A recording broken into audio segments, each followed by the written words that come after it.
Welcome to my channel, Sunshine Shoulders. Thank y'all so much for stopping by again.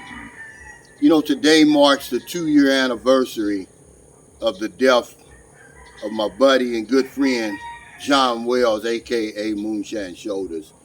And I just wanted to do a vlog, sort of commemorate John, pay homage to my best friend over here. And I know you're probably saying, well, why now, Cal?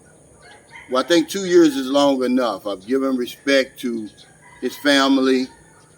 I've given respect to his girlfriend. She's moved on. And I just think it's time. You know, at the time of John's death, I was under attack by the trolls and people harassing me. And I didn't want them to think for 1 minute that I was profiting any off of John's death. And I know I was going to do a commemorative vlog and everything. So what I'm going to do, I'm going to make a playlist of all of our live streams. And that way, if you want to go back and reminisce, you can at any time. It'd be easy to find. But he was my best friend here in the Philippines. I'll probably never have a guy as close to me here as John, because we basically live around the corner from each other.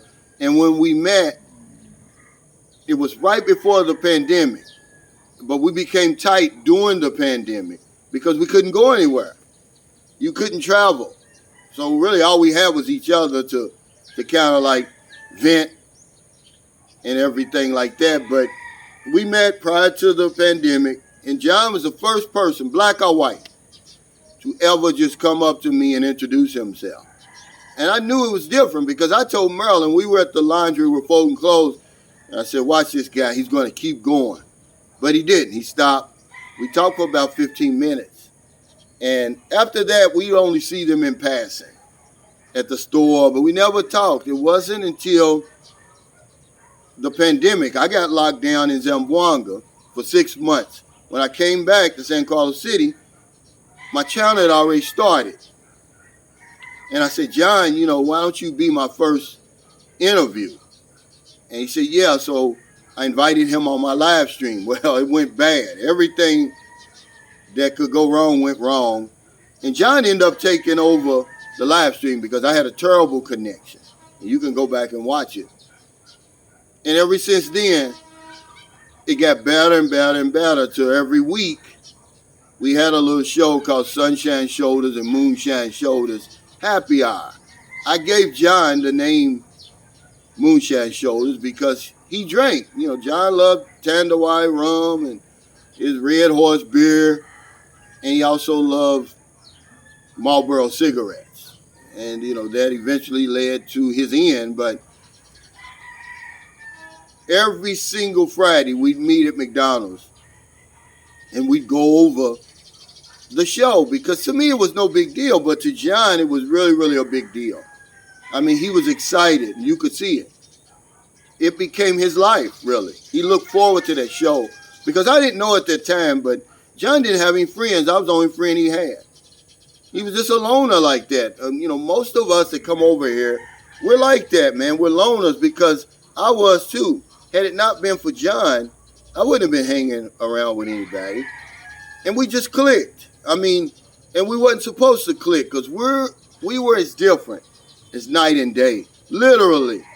He's a white guy from the mountains of West Virginia, Appalachia. John grew up dirt poor.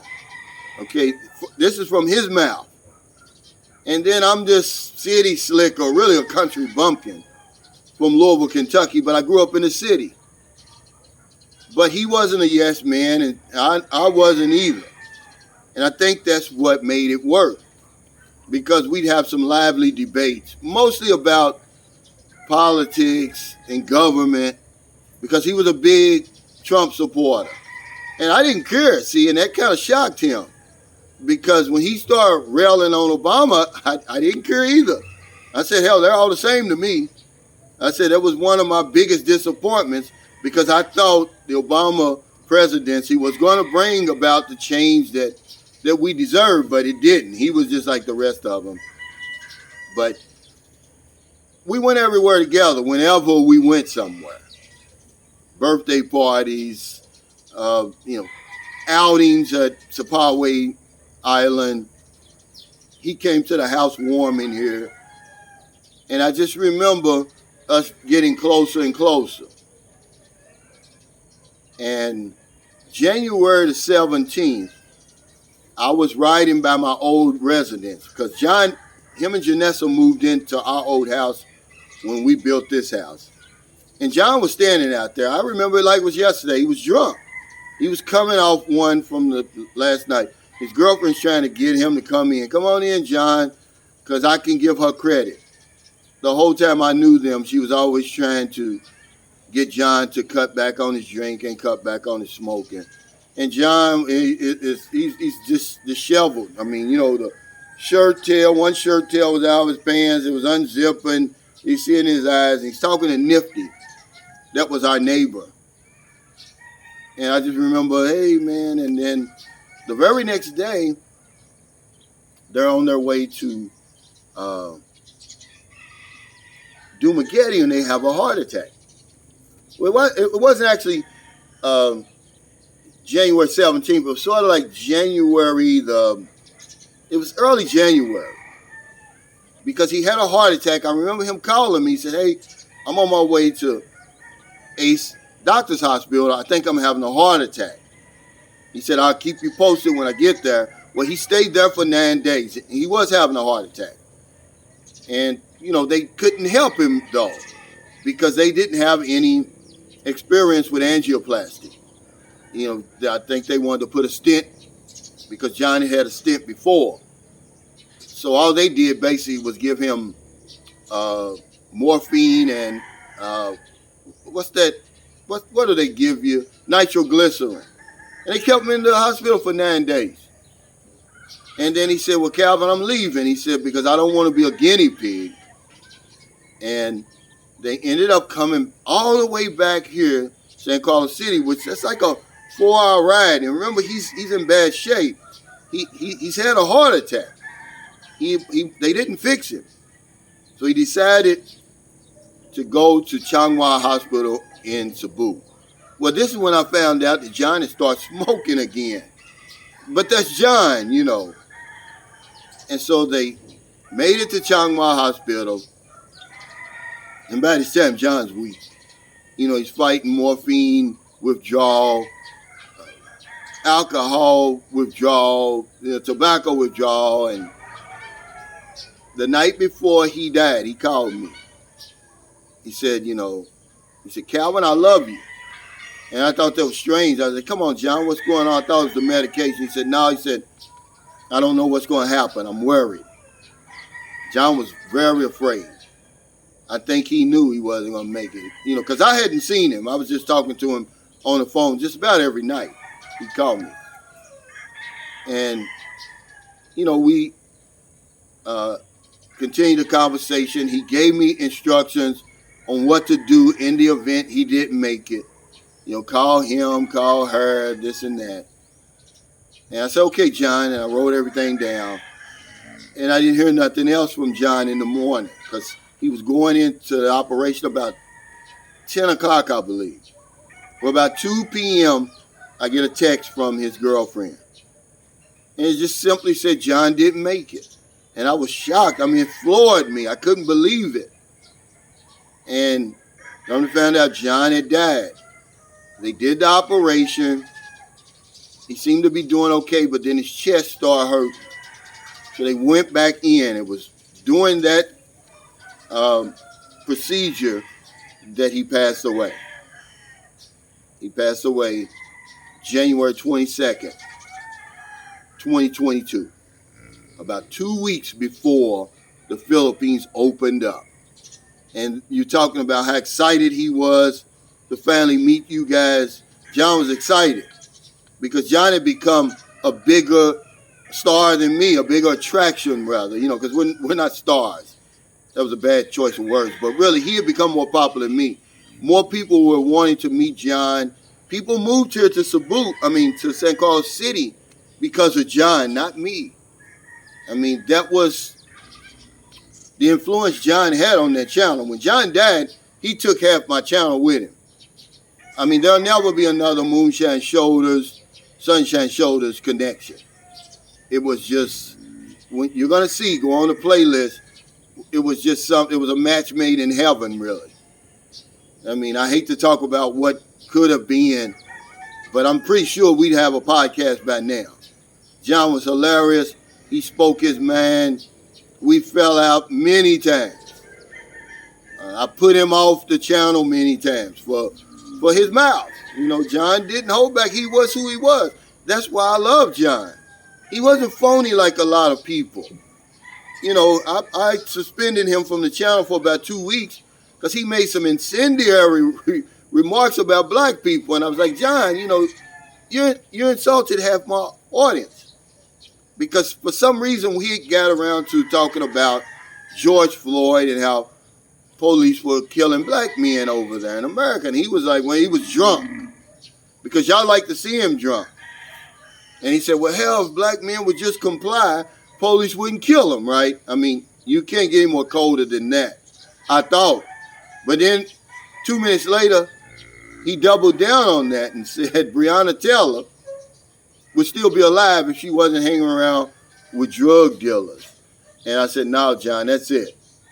And, you know, we went back and forth. But when that live stream was over, I said, no, I can't have you on my channel talking like that. So about 2 weeks went by and his girlfriend calls and says, please, John is sorry, let him back on the channel. He doesn't know what to do. He's lost over here. That's when I realized John didn't have any friends. I mean, the channel had become his life, man. You know, because remember, we're locked down. We can't go anywhere. Even if he wanted to go somewhere, he couldn't do it. So I let him back on, and he never said anything like that again, but he continued to drink. Because all I asked him to do, I said, John, I'll let you back, but you cannot drink. He couldn't stop. And I understood that. I'm a recovering alcoholic myself. And maybe that's why we got along so well, because we understood each other. But we became tight, man. We were like brothers, man. I mean, you know, we may fall out, but hell, the next day we together, man. It's not like these guys I'm meeting now. I mean, guys that I thought were my friends, they won't even speak to me now because of something I said on a vlog or something. See, John wasn't like that. He wasn't phony like that. I mean, these guys have thrown me under the bus, man. If me and John had a misunderstanding, guess what? The very next day, we back talking and laughing and joking again, man. We understood how short life is. It's petty, guys. You know. And on his 2-year anniversary, you know, I just wanted to talk about John and what he meant to me. You know, I've got that guilt of, you know, of me making it to see the Philippines open, and he didn't. You know, life is not fair. And it really bothered me, man. It still bothers me to this day when I think about it. It's like losing a member of my family. And that's why, you know, I'm the way I am. I was this way when my mother died. I had a father die before her, a brother died, 2 brothers died before her. But it wasn't until my mother died that I realized that, yeah, death is real. You're going to die. Your ass is going to die. And it's affected the way I treat people. I don't have time for the pettiness, the foolishness, man. You know, hey, if I said something wrong, I apologize. But, you know, to stay mad, to hold a grudge and all that, life goes by too fast, guys. You know, one thing I can say is John enjoyed his life over here. He loved the Philippines. Now, the Filipino people is something else. You know, remember, John grew up in the hills of West Virginia. He grew up a racist. John will tell you, he didn't like, if you wasn't like him, he didn't like you. That's what was so shocking about the relationship we had. But he tolerated Filipino people. He really didn't. I'm just telling you the truth, because John would tell you. The only ones that he dealt with was the women. He really did not deal with anybody else, the culture or anything like that. He loved the weather, the women, and the whiskey. That's what John liked. He was the real deal, and that's why I loved him, man. You know, we got tight. And there'll never be another Moonshine Shoulders. So you won't ever look up and see me with somebody else going back and forth. That was a once-in-a-lifetime thing, a one-shot deal, and it fell through. And that's why I'm talking about him 2 years later. That's how much he meant to me. That's how special that relationship was. So yeah, I miss my buddy, man. After 2 years, you know, his girlfriend's moved on, his family. His daughter reached out to me maybe last week in the comments section and thanked me for what I'd done for her family, because the rest of them didn't appreciate it. Hey, booby, bye. You know, I tried to help his son, and help the son and his mother, which is John's ex-wife. I was just some ninja that John had met over here. The brothers didn't want to take any advice that I gave them. I gave them advice straight from the mouth of one of my subscribers who worked in the embassy. He gave me every instruction to give to them what to do to get John's death certificate and everything. They didn't want to hear it. All week, John's got a brother that's got 30 years in the Army. I said, look, with all due respect, you're in the Philippines. They don't give a damn how many years he's got in the Army. It's not going to work. Well, it never worked. They ended up doing everything that I told them to do to get John home.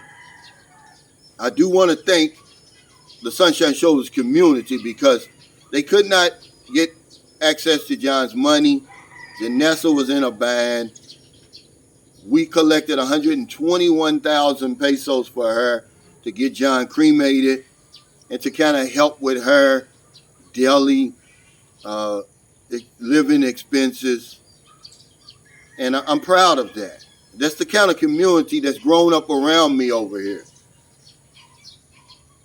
And, you know, we had started a GoFundMe, but we canceled that. Well, I didn't start it, the son did. But once I figured out that he was phony and he was only using me, I just told my subscribers, do not contribute to that. And that was like $2,500. But we got through it, man. And I'm just so thankful. But 2 years later, I still miss John. My life is never going to be the same. It put a dark cloud over my stay here in the Philippines. Believe it or not, it was like losing a brother, guys. I mean, I'll never be the same. So if you're in America, it's getting late. You know, I just want to thank y'all for listening to me today. This guy really was a good guy, no matter what you thought about John. You know, we all have our faults. Nobody's perfect. Okay, but he was the real deal. And I believe he would have given me the shirt off his back. Now, he was tight. John was tight. He was so tight that he squeaked when he walked, and I mean it. I mean, John was super tight. He was he loved his investments. You know, he was well off when he died. You know, John only had like maybe 3 pair of cargo pants at the most. Those plaid shirts that you saw him, I gave him most of them. I think he had 1 or 2 on his own. But y'all gave him most of them because y'all sent them to me. I couldn't wear them. I gave them to John. He never bought any new clothes or anything the whole time I knew him. But yet he was a millionaire when he died. Okay? But that's just who he was. So if you're in America, it's getting late. Before you let your head hit the pillow, please find somebody to help. Because if I don't know anything else, I know this one thing for sure. When we help other people, we help ourselves. Take care. Stay safe. Stay out of trouble. I'll see y'all next time.